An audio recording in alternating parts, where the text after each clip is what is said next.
Ladies and gentlemen, boys and girls, walkers, talkers and celebrity stalkers, welcome along to the Joe Spiver YouTube channel, where we discuss books and, frankly, very little else. And you join me on a very, very, very strange Monday today. We are slightly bedoomed by clouds, and the threat of rain is with us always. But we shan't let that shadow the joie de vivre of this video. You will notice, of course, that I have shorter hair than last we met, and that is because I went and got my hair cut, and I got my hair cut because I am not going to be in this country for a very, very short while. Just where it is that I'm going, and just why it is that I'm going, is, of course, a matter held in the strictest of confidence between my legal team and the Foreign Office of the United Kingdom, and so I shan't be sharing details, but yeah, suffice it to say that I may be browned, and that I may be helping out the situation in Scandinavia. So there we go, and to that end, I have been, me and Mother have been shopping this morning. We'll get to the TBR in a moment, what I hope to be reading throughout the month of September, but I must first tell you about the Encyclopedia of Humanity, with whom I've been in contact this morning. So we went down and ticked very many boxes, got very many birthday cards and very many bags and sun hats and all the rest of it. I, for example, managed to cop hold of this very, I'm sure you'll agree, very fine Osprey rucksack there. Just think how much ketamine I can lodge in there. So I managed to get hold of that. But we went for a burger after that at a place called Yankeeland down Freetown Way. Not often visited by myself and my loved ones, but a decent place nonetheless. As I say, a real ramshackle of the livid and the lugubrious, frankly. And then we went to eat that burger. Me and Mother went to eat our respective burgers at a sort of small benched area near Hull New Theatre. And there weren't many benches available. I recommended the spot because I thought it would be an empty ghost town, but in fact it was sullied by the young. There appears to be some sort of training centre around there, and so, you know, harbingers of skullduggery and e-cigarettes were all there congregating at the lunchtime, and we asked to share a bench with a young lady who was sitting, who was bifurcating, or rather bisecting one bench perfectly. So she was directly halfway, and we thought if we asked for a place beside her, that she would do the decent thing, shuffle along, so that me and Mother could then have almost the bench to ourselves. That did not happen. She was in the middle of the bench, and admittedly, thankfully, allowed us to sit down alongside her, but then didn't shuffle whatsoever, and so it was as if we were on a 747. There was absolutely no room for anything. We were so closely observed, we may as well have been eating the burgers on national television. The girl next to my mother was closer to Mother's burger than my mother herself. So you can imagine just how ridiculous that was. But we enjoyed it nonetheless, and of course it made for material for this channel. And then also we went to the jeweller's. Mother got herself some cute little earrings, and of course, halfway through the exchange, she leaned over to me and asked for my opinions on such jewellery, and I, you know, being the sort of conscientious conversationalist, I was rumbling around in my bag of adjectives, and I couldn't find anything to say, so I just called them nicely subtle, and I think that just about did it. But there we are. That's my introduction. I've just learned, but perhaps both from this morning, but also throughout the recording of this video, that my eye is slightly bloodshot, and that will have been because I had a violent altercation with a disgruntled author recently. Somebody whom I maligned in print came up to me in person, and we had fisticuffs. But that's fine. That again is for the biographers only. But I do have for you today a pile of possibilities, 6 books which I hope to read throughout September, which I may get, some of which I may get to on holiday, and some of which will be left for afterwards.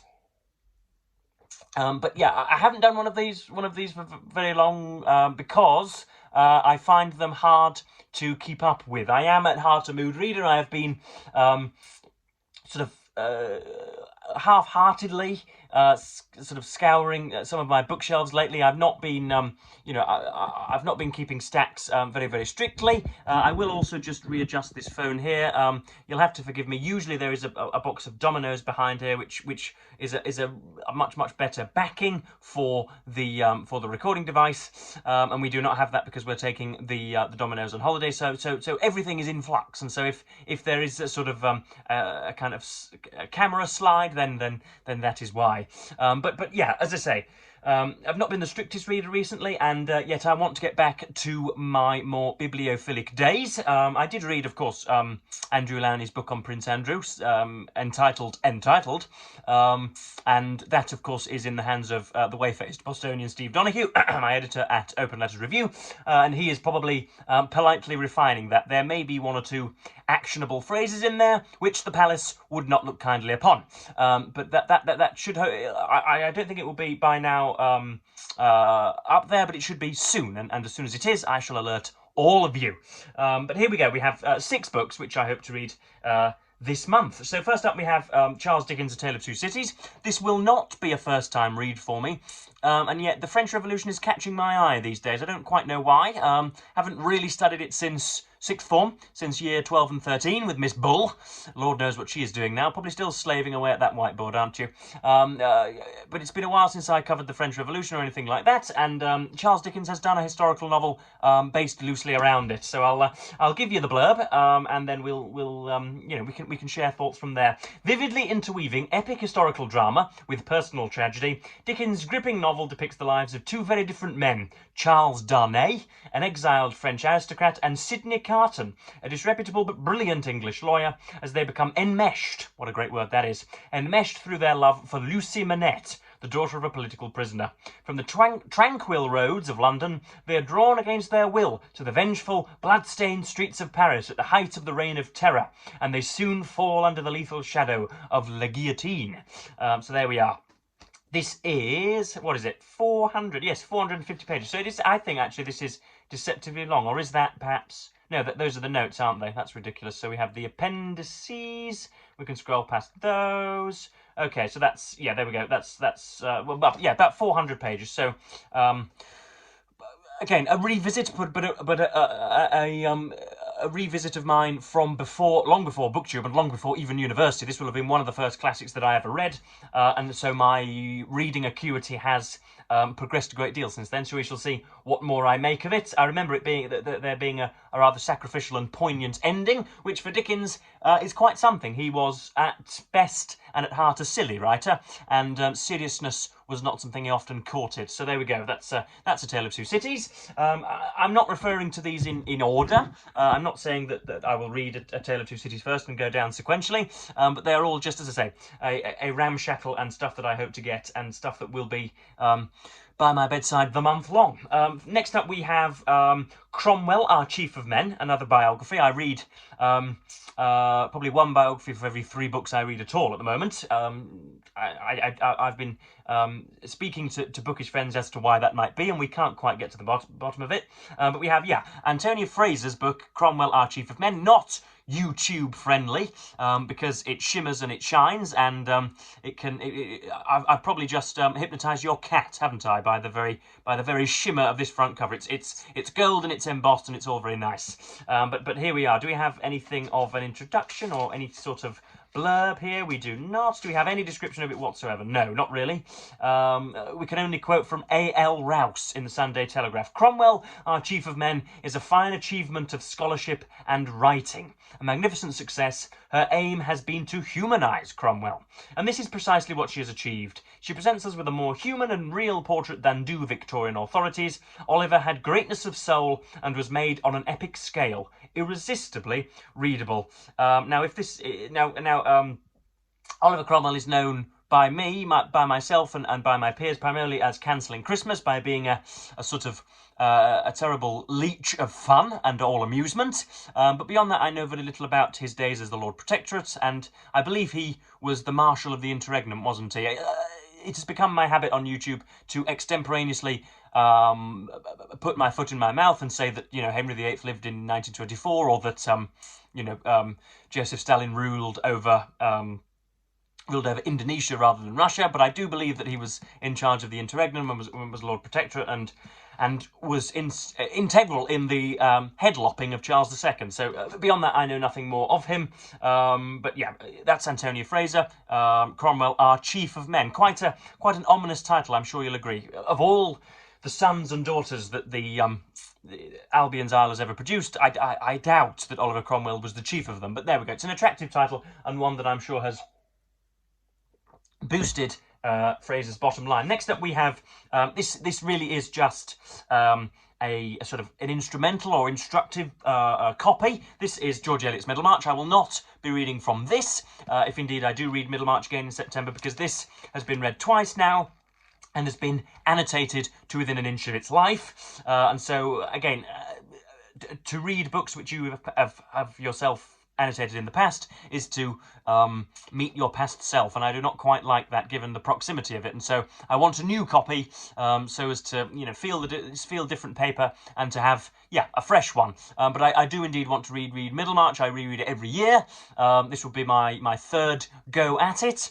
And it's, again, written in 1872, I believe. And for those of you that have not ever encountered it or George Eliot, it is the single most artful, investigative, and masterful work ever written in the English language. It is very, very, very insular, but also very wide-ranging. It zooms in and it zooms out, and George Eliot looms as a deity.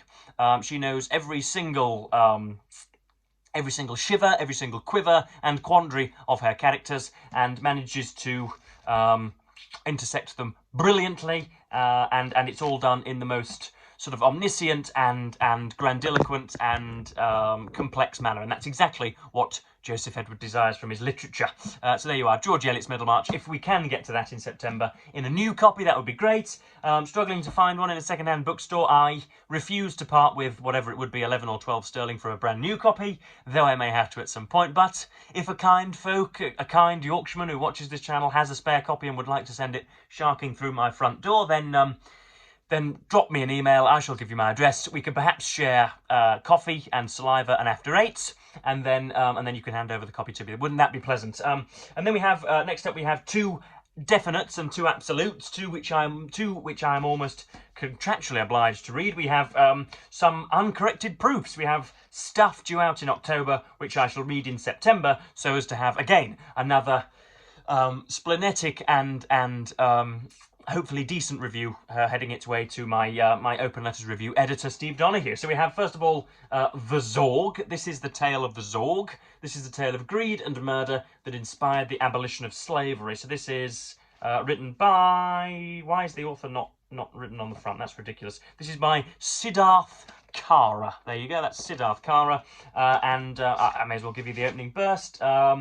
A series of unpredictable weather events and navigational errors led a ship off course, running low on supplies, a slavery ship presumably. To save the crew and the most valuable slaves, the inept ship's captain threw more than 100 slaves overboard, only to then claim for their loss on insurance, and thus dehumanising the individuals who were thrown overboard. For the first time, concepts such as human rights and morality enter the discourse on slavery in a notorious courtroom case that boiled down to a simple yet profound question: were the Africans on board the Zorg people or cargo? The case of the Zorg catapulted the nascent anti-slavery movement into one of the most consequential moral campaigns that changed the course of history. So there we go, that's Siddharth Kartha's The Zorg. That's due out on is it the 17th of October, do I remember rightly? Can't remember. It does say here somewhere, but early to mid-October. That's The Zorg. And then the most chiefly, the most chiefly anticipated book, the book about which I'm most excited in this September TBR, is definitely Fateful Hours by Volker Ulrich, translated by Jefferson Chase into English. Fateful Hours, the collapse of the Weimar Republic. So it goes, I believe, from the early 20s, when Hitler was putsching, and when he was dazzling the beer halls with his very, very convincing and persuasive rhetoric, and when he was, rotting up a cell, and then goes right the way up to his, I think his supine handshaking of President Hindenburg in 33, I think. It spans 10 to 15 years along that line, and I think, again, we'll aim to look at, again, historical contingencies, sliding doors moments, how things might have been done differently, looking at the many historical avenues which the world might have taken had things been done in a different manner, and had proper demagogues had spears put through their brains rather than just being, slapped on the wrist. So there we go. That's Fateful Hours. Of course, it has become commonplace to compare Nazified Germany with Nazified America in 2025. That's a very, very, very depressingly easy comparison to make at the moment. But yeah, when I am reading it, I don't know whether I shall try and avoid those comparisons or whether they will hit me like garden rakes in the forehead. I do not know. But there comes plenty of pictures with this book, if I can find one. That's The Turn to the Right. That's somebody's death and last respects. There is the proscenium. And then what else do we have on here? We have the frostbitten streets of... Where will that be? I don't know. I think it says Essen. Is Essen a real German city? I believe Essen is the German verb to eat, isn't it? That would be like having a little quaint English town called Munch. That would be nice, wouldn't it? And then, of course, that's the final picture there. There is Hitler, head bowed, ready to ideologically assassinate President Hindenburg and all of the kindly democratic principles that he stood for. So that's Fateful Hours, the collapse of the Weimar Republic, due out on the 9th of October. Cannot wait to get to that in September, and of course opine on it in print. And then, lastly, we have Nuremberg, The Reckoning by William F. Buckley Jr. Not entirely disconnected from what we have just shown us. There we have a sort of, I don't know, it looks like a digitally... what would be a decent antonym of enhanced? A digitally spoiled picture of Eichmann, and is Goering there? He should be, shouldn't he? Is Goering behind with the Ray-Bans on? I don't know. So there you have, Nuremberg, the famous Nazified trial. There, of course, is the swastika. I must, of course, point out to YouTube at this point that neither myself or my subscribers in any way pay any homage to such an ideology, and me holding up this book is not tantamount to regaling its tenets. So, again, just in case any YouTube monitors or bots are watching, I am not a Nazi, and none of the hundreds of people who like and comment on my videos are either. Just clearing that one up so that I'm not callously demonetized. So yeah, we have a novel written by William F. Buckley, a stalwart of American conservatism, who of course would be turning in his grave if you saw what was happening to both the Republican Party and the American body politic more widely. But here we go. This is the opening burst. This, I know, is a foreign book because it is priced at $25. So this is obviously swum across the Atlantic at some point. But here we go. This is the tempting passage. Nuremberg's Palace of Justice, 1945. The scene of a trial without precedent in history. A trial that continues to haunt the modern world. Leading the reader into the palace is Sebastian, a young German-American whose fate is to be involved intimately with the lives and deaths of others, the father who disappeared mysteriously, the ancestors whose stories became vitally relevant, and some of the towering figures of 20th century legal history, including Justice Robert Jackson, Albert Speer, Hermann Goering, and the dark, untried shadow of Hitler. What a phrase that is, the untried shadow of Hitler. In a gripping account of war makers who must face the consequences of their actions, Nuremberg, the Reckoning, flows through Warsaw, Berlin, Lodz, L-O-D-Z, Munich, Hamburg, and finally Nuremberg, as Sebastian, an interrogator, comes to terms with his family legacy and his national identity. With his customary authority and audacity, William F. Buckley Jr. has taken a pivotal moment in history and shaped it into absorbing and original fiction. The result is a riveting novel of insight and understanding, exploring the characters and issues that defined history. So that's a rather traditional inside jacket, I'm sure you'll agree, but a tempting book as well. So there we go. That's Nuremberg. If I get all of those read, then I shall probably chew my own forearm. I think it unlikely, but again, they're all on their own individual temptresses for me. So there we go. That's a pile of possibilities for September. I fly from Leeds, Bradford. Oh, I probably shouldn't give away those very vital pieces of information.